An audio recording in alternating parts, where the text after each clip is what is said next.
जय दशा माता की। आज हम आपको बताएंगे दशा माता और उसकी प्रथम कथा कि दशा माता की पूजा किस तरीके से की जाती है और कब की जाती है, दशा माता कब मनाई जाती है। तो चलिए शुरू करते हैं। चैत्र मास के कृष्ण पक्ष की दशमी को दशा माता का पूजन एवं व्रत किया जाता है। होली के अगले दिन से ही इसका पूजन प्रारंभ हो जाता है, जो 10वें दिन समाप्त होता है। प्रतिदिन प्रातः स्त्रियां स्नान आदि करके पूजन की सामग्री लेकर पूजन करती हैं। सर्वप्रथम साठिया या स्वास्तिक बनाते हैं, दीवार पर ही बनाते हैं। फिर मेहंदी और कुमकुम से 10-10 बिंदियां दीवार पर ही लगाते हैं। फिर पहले स्वास्तिक के रूप में गणपति जी का, फिर 10 बिंदियों के रूप में दशा माता की रोली मोली चावल सुपारी धूप दीप अगरबत्ती नैवेद्य से पूजन करते हैं। पूजन के पश्चात प्रतिदिन कथा कहने या सुनने का विधान है। पहले दिन दशा माता की 10 कथाएं कहते हैं, फिर दूसरे तीसरे चौथे पांचवें छठे सातवें आठवें और 9वें दिन 7-7 कथाएं कहते हैं। तत्पश्चात अंतिम दिन दशा माता की पुनः 10 कथाएं पूजन के पश्चात कही जाती हैं। इस दिन एक समय भोजन करके व्रत करने का विधान है। दशा माता का पूजन प्रत्येक स्त्री, विधवा, सुहागिन सबको करना चाहिए, क्योंकि यह पूजन एवं व्रत घर की दशा को सुखी समृद्ध रखने हेतु किया जाता है। पूजन में एक विशेष बात होती है कि एक हल्दी में रंगा गांठे लगा हुआ धागा होता है, जिसको दशा की बेल कहते हैं। इस बेल को पूजन के समय दशा माता के चढ़ाकर पुनः ले लेते हैं। इसको गले में धारण करने का विधान है। इस वर्ष का धारण किया गया धागा अगले वर्ष उतारकर पूजा करके पुनः नई बेल धारण करते हैं। दशा माता की व्रत कथा विधि। जब तुलसी के पौधों में जो जहां उगे हों वहीं उनमें बाल निकले, कलोरी गाय बछड़ा जने, पहलोटी घोड़ी के बछेरा हो या स्त्री के प्रथम गर्भ से बालक उत्पन्न हो, वह अच्छी घड़ी में हो, तब वो संकल्प कर डोरा या गंडा लिया जाता है। 9 सूत कच्चे धागे के और 1 सूत व्रती के अंचल का, इस प्रकार 10 सूत का एक डोरा बनाकर उसमें गांठ लगाई जाती है। व्रत रखकर शाम को गंडे की पूजा होती है। 9 व्रतों तक तो शाम को पूजा होती है, परंतु 10वें व्रत में दोपहर के पूर्व ही पूजा होती है। जिस दिन दशा माता का व्रत हो उस दिन जब तक पूजा ना हो किसी को कोई वस्तु, यहाँ तक कि अग्नि तक नहीं दी जाती। पूजा के पहले उस दिन किसी का स्वागत भी नहीं किया जाता है। एक नोक वाले पान पर चंदन से दशा माता की प्रतिमा बनाई जाती है। आंगन लीपकर चौक पूरकर उस पर पट्टा और पट्टा पर पान रखा जाता है। पान के ऊपर डोरे गंडे को दूध में डुबोकर रख दिया जाता है। हल्दी पुष्प और अक्षत से उसकी पूजा होती है और घी गुड़ पतासा आदि का भोग लगता है। अंत में कथा कही जाती है। कथा समाप्त होने पर पूजा की सामग्री को गीली मिट्टी पिंड में रखकर मौन होकर कुआं या तालाब आदि जलाशय में पधरा के तब पारना करते हैं। पारना करते समय किसी से बोलना नहीं चाहिए। जितना पारना परोसे उसमें से कुछ छोड़ना नहीं। थाली को भी धोकर पानी पी लेना चाहिए। अब सुनते हैं दशा माता की पहली कथा। एक सास बहू थी। बहू का पति विदेश था। एक दिन सास ने बहू से अग्नि लाकर भोजन बनाने को कहा। बहू गांव में अग्नि लेने गई, पर किसी ने उसे अग्नि नहीं दी और कहा कि जब तक दशा माता की पूजा ना हो जाएगी अग्नि नहीं मिलेगी। बहू खाली हाथ घर लौट आई और सास से कहा कि गांव में दशा माता की पूजा है, इसलिए कोई अग्नि नहीं देता। शाम को सास अग्नि लेने गांव में गई, तब स्त्रियों ने उसे कहा कि सवेरे बहू आई थी, परंतु हमारे यहाँ पूजा नहीं हुई थी, इसी कारण अग्नि नहीं दे सकी। सास अग्नि लेकर घर के दरवाजे तक पहुंची थी कि एक व्यक्ति बछड़ा लिए आया और उसके पीछे ब्याई कलोरी गाय थी। उससे पूछा कि यह गाय क्या पहलोटी ब्याई है? आदमी ने कहा हाँ, बछड़ा है। सास ने बहू से कहा हम तुम भी गंडे लें और व्रत करें। दोनों ने गंडे की पूजा की। सास बहू ने 10-10 अर्थात 20 फरे बनाए। 21वां एक बड़ा फरा गाय को दिया। पूजन करने के बाद सास बहू दोनों पारना करने बैठी। उसी समय बुढ़िया के लड़के ने दरवाजे पर आवाज लगाई। सुनकर माँ ने मन में कहा कि मैं पारना कर चुकूंगी, तब किवाड़ खोल दूंगी। बहू ने अपनी थाली का अन्न इधर उधर करके झट पानी पीकर उठ खड़ी हुई और जाकर किवाड़ खोले। पति ने पूछा कि माता कहाँ है? स्त्री ने कहा कि वह तो अभी पारना कर रही है। पति बोला, इतने दिनों तक न जाने तू कैसी रही, माता लाएगी तब चल पीऊंगा। माता पारना कर पहली थाली धोकर पी चुकी, तब लड़के के पास गई। माता ने थाली परोसी, बेटा भोजन करने बैठा तो हाथ में प्रथम ग्रास किया कि फरों के टुकड़े जो बहू ने थाली से फेंक दिए उचक कर उसके सामने आने लगे। उसने माँ से पूछा, यह क्या है? माँ बोली, बहू जाने। सुनते ही लड़का आग बबूला हो गया। बोला, जिसके चरित्र की तुम साक्षी नहीं है उसको अभी बाहर करो। माता ने पुत्र को हर तरह से समझाया, परंतु उसने एक भी ना सुनी। वह यही कहता रहा कि उसे निकालो, मैं तभी घर में रहूंगा। माँ ने सोचा, बहू को थोड़ी देर के लिए बाहर कर देती हूँ, इतने में लड़के का गुस्सा शांत पड़ जाएगा। उसने बहू से कहा, देरी के बाहर जाकर उसारे के नीचे खड़ी रह। जब बहू खड़ी हुई तो उसारा बोला, दशमाता के विरोधी को मैं छाया नहीं दे सकता। वह वहां से कचरे पर जाकर खड़ी हुई। तब कचरा बोला, इतना भार कूड़े का नहीं है जितना तेरा है, चल हटकर खड़ी हो। इस तरह वह जहां जाती वहीं से हटाई जाती। वह अत्यंत दुखी होकर जंगल को भाग गई। जंगल में भूखी प्यासी फिरती फिरती वह एक अंधकूप में गिर पड़ी, पर उसे चोट न आई। वह नीचे जाकर बैठ गई। उसी समय राजा नल शिकार खेलते खेलते वहां आ पहुंचे। उनके साथ के सब लोग बिछुड़ गए थे। वे प्यास के मारे भटकते हुए उसी कुएं पर आए जिसमें बहू गिरी हुई थी। राजा नल के भाई ने कुएं में लोटा डाला तो बहू ने उस लोटे को पकड़ लिया। तब भाई ने राजा से कहा कि इस कुएं में तो किसी ने लोटा पकड़ रखा है। तब राजा ने कुएं के पास जाकर कहा कि भाई, तू यदि पुरुष है तो मेरा धर्म का भाई है, यदि स्त्री है तो मेरी धर्म की बहन है, जो भी हो बोलो। स्त्री ने आवाज दी। राजा ने उसे कुएं के बाहर निकलवा हाथी पर बिठाकर अपनी राजधानी में ले आए। महाराज को महलों की ओर आते देखकर महारानी को खबर दी कि महाराज आ रहे हैं और एक रानी भी साथ ला रहे हैं। रानी बड़ी दुखी हुई। महाराज सामने आ पहुंचे। तब रानी ने विनय की, महाराज मुझसे ऐसी क्या भूल हुई जो आप मेरे रहते दूसरा विवाह कर लाए? इस पर नल ने हंसकर कहा कि तुम्हारी सौत नहीं, मेरी बहन है। यह सुनते ही रानी का मुंह खिल उठा। राजा ने उसका नाम मुंह बोली बहन रखा। उसके लिए अलग महल बनवा दिया। एक दिन राजा की एक घोड़ी ब्याई। तब मुंह बोली बहन ने अपनी दासियों से पूछा, घोड़ी पहलोटी ब्याई है दूसरी तीसरी बार? उन्होंने जवाब दिया, ब्याई तो प्रथम ही है। तब उसने रानी से कहा, आओ भावज, हम तुम दोनों दशामाता के डोरे लें। रानी ने पूछा, किसके डोरे और कैसे डोरे, सो मुझे समझाओ। तब वह बोले, दशामाता के व्रत का यह नियम है कि पहले जब गाय या घोड़ी या स्त्री का प्रसव सुने तब डोरा लेकर व्रत आरंभ करे। 9 व्रत करने के बाद 10वें दिन उस डोरे का पूजन करके विसर्जन करे। इसी के साथ उसने उसको पारने के नियम बतलाए। तब रानी बोली, ननद यह कैसा व्रत है? ननद बोली, भाभी मुझे जो चाहो सो कह लो, परंतु व्रत के संबंध में कुछ मत कहो। मैं ऐसी व्रत के कारण मारी मारी फिरी और तुम्हारे देश में आई हूँ। ऐसा कहते हुए श्रद्धापूर्वक डोरा लिया। 9 दिन तक 9 व्रत किए, 9 कथाएं कहीं। 10वें दिन विधिवत पूजन किया, गोला फरा बनाए और शाम को पारना करने बैठी। उसी समय उसके पति को कुछ अनायास प्रेरणा सी हुई और वह अपनी माता से आज्ञा लेकर स्त्री का पता लगाने चल निकला। घूमता फिरता राजा नल की राजधानी में अपनी स्त्री का पता लगाने लगा। एक कुएं पर उसने औरतों को बातें करते सुना। एक बोली, राजा हाल में मुंह बोली बहन लाए हैं, वह बड़ी ही सुंदर है, आजकल उसी का किया हुआ सब कुछ होता है। दूसरी बोली, वह जैसी सुंदर है वैसी ही धर्मात्मा भी है, जो उसके दरवाजे पर जाता है सादर इच्छा भर भिक्षा पाता है। तीसरी बोली, यह तो सब ठीक है, परंतु जब अब तक पता भी न चला कि वह कौन है। बातें सुनकर वह साधु वेश बनाकर राजा नल की मुंह बोली बहन के महल के द्वार पर पहुंचा और आवाज लगाई तो प्रबंधन करता उसे भिक्षा देने लगे। उसने भिक्षा लेने से इनकार कर दिया और कहा, जब भिक्षा देने वाली खुद आकर भिक्षा देगी तब लूंगा। तब लोगों ने उससे कहा, इस समय वह दशामाता का व्रत करके पारना कर रही हैं, तब तक ठहरे रहो। वह चुपचाप बैठा रहा। पारना कर लेने के बाद वह मुट्ठी में मोती भरकर लाई, परंतु पति को पहचान कर मुस्कुराती हुई लौट गई। दोनों ने एक दूसरे को पहचान लिया था। रानी ने ननद को मुस्कुराते देखकर पूछा, आज इस परदेसी को देखकर हंसी हो, इसका क्या कारण है? उसने उत्तर दिया कि वह तो हमारे ही घर वाले हैं। रानी ने राजा से कहा, तुम्हारी मुंह बोली बहन के घर वाले आए हैं।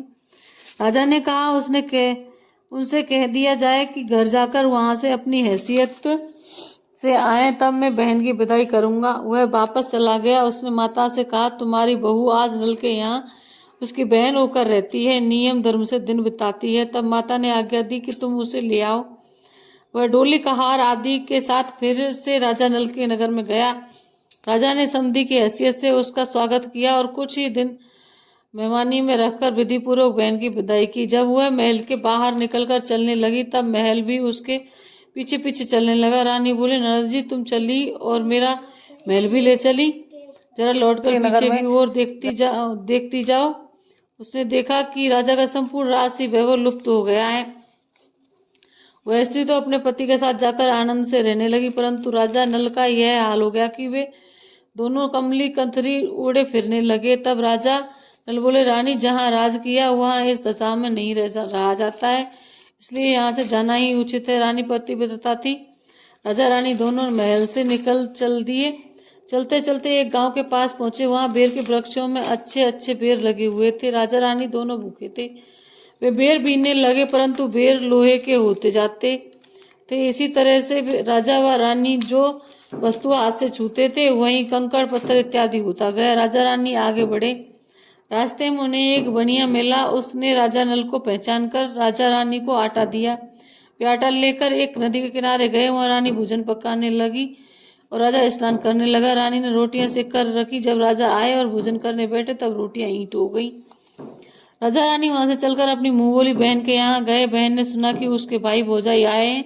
उसने पूछा कि कैसे आए हैं, तो सुना कि लटके छितड़े आए हैं और कैसे आए हैं। यह सुनकर उससे बड़ी लज्जा आई। उसने उन्हें एक कुम्हार के यहाँ ठहरा दिया। शाम को थाल सजाकर बहन खुद बाबा से मिलने गई। उसने हमने थाल रखा तो बाबा ने कहा, इस थाल में जो कुछ भी हो कुम्हार के चक्के नीचे रख दो और चली जाओ। वह थाल का सामान चक्के के नीचे रखकर चली गई। थोड़ी देर में राजा ने रानी से पूछा, बहन आई थी? रानी ने कहा, आई तो थी, पर जो कुछ लाई थी मैंने इसी चक्के के नीचे रखवा दिया है। राजा ने देखा, कंकड़ पत्थर के सिवा और कुछ भी नहीं था। राजा समझ गया कि वह सब कुर्दशा है। वे चलकर अपने मित्र के घर गए। मित्र ने सुना कि उनके मित्र नल आए हैं, तो उसने पूछा, कैसे आए हैं? इन लोगों ने कहा, कमरी ओढ़े, कतरी बिछावे, मांग मांग कर खाना खावे, ऐसे आए हैं। मित्र ने दुखी होकर कहा, कोई हानि नहीं, जैसे आए आखिर मित्र हैं, उनको महलों में ले आओ।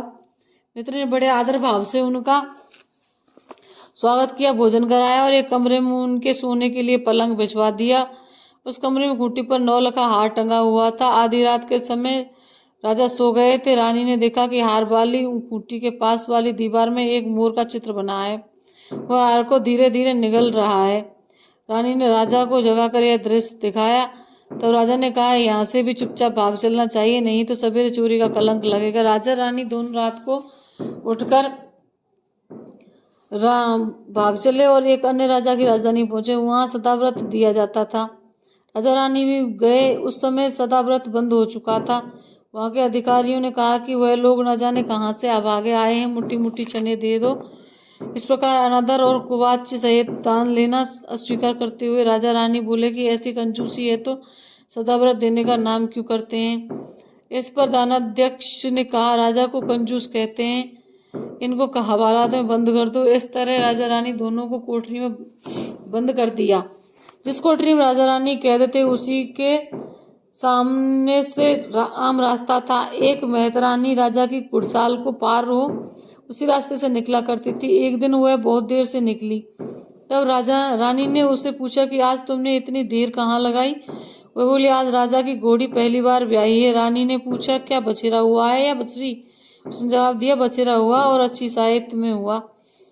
तब उस रानी ने राजा से कहा, एक बार मैंने तुम्हारी मुँह बोली बहन के डोरे का अनादर किया था, उसी दिन से हमारी दशा बदल गई है, इसलिए आज मैं दशा रानी का डोरा लेती हूँ। राजा ने कहा, यहाँ पूजा की सामग्री कहाँ से आएगी? रानी ने कहा, वही दशा रानी सब कुछ करेगी। तब 9 तार राजा की पाग से व 1 तार अपने अंचल का लेकर रानी ने डोरा बनाया और उसी समय से व्रत ठान लिया। थोड़ी देर में राजा खुद घोड़ी का बछेरा देखने के लिए उसी रास्ते से निकला। राजा ने नल दमयंती को कोठरी में बंद देखकर पूछा कि ये लोग कौन हैं और किस अपराध के कारण यहाँ बंद हैं। पहरेदारों ने कहा कि ये लोग भिक्षा लेने आए थे। आपको गालियां देते थे, इसी कारण इन लोगों को कैद करा दिया गया। राजा ने कहा कि यह तो इनका कोई अपराध नहीं है, इनको संतुष्ट करना चाहिए, इनको अभी कैद से बाहर निकाल दो। राजा की आज्ञा अनुसार उसी समय नल दमयंती दोनों कोठरी से बाहर निकाले गए। राजा उनके पांव में पद्मों और माथे में चंद्रमा का चिन्ह देखकर पहचान गया कि ये राजा नल और दमयंती हैं। तब उसने विनीत भाव से क्षमा प्रार्थना की और उन्हें हाथी पर बिठाकर अपने महल में ले गया। कुछ दिनों बाद राजा नल पूरे सज धज कर अपनी राजधानी की ओर चले। पहले वे अपने मित्र के यहाँ गए। मित्र ने राजा नल के आने की खबर सुनकर पूछा, मित्र कैसे आए हैं? लोगों ने कहा, अब की बार वो बड़े ठाठ बाट से आए हैं। मित्र के महलों में गए। उन्होंने राजा उनका स्वागत करके उसी स्थान में फिर से उनका डोरा दिया जहां वे पहले ठहरे थे। आधी रात के समय राजा सो रहे थे, रानी पैर दबा रही थी। तब उसने देखा कि मोर का चित्र जो हार निकल रहा था उसे उगल रहा है। रानी ने राजा को जगाकर दिखाया। राजा ने भी अपने मित्र को बुलाकर वह चित्र दिखाया। तब मित्र बोला कि मैंने न तब तुमको चोरी लगाई थी, न अब लगाता हूँ। यह सब कुदशा का कारण था। आप निश्चय रही रखिए, मेरे मन में कोई मैल नहीं है। मित्र ने यहाँ से चलकर राजा मुंह बोली बहन के यहाँ गए। उसने जब सुना कि राजा भैया आए हैं तब पूछा, कैसे आए हैं? लोगों ने कहा, जैसे राजाओं का आना चाहिए वैसे आए हैं। उसने कहा, उनको मेरे महल में आने दो। जब राजा नल का हाथी बहन के महल की ओर बढ़ा तब रानी बोली, आप बहन के घर जाइए, मैं तो उसी कुमार के घर जाकर ठहरूंगी जिसके यहाँ पहले ठहरी थी। राजा ने कहा, जिसके कारण इतने दुख उठाए तुम उसी से फिर झगड़ा मोल लेती हो।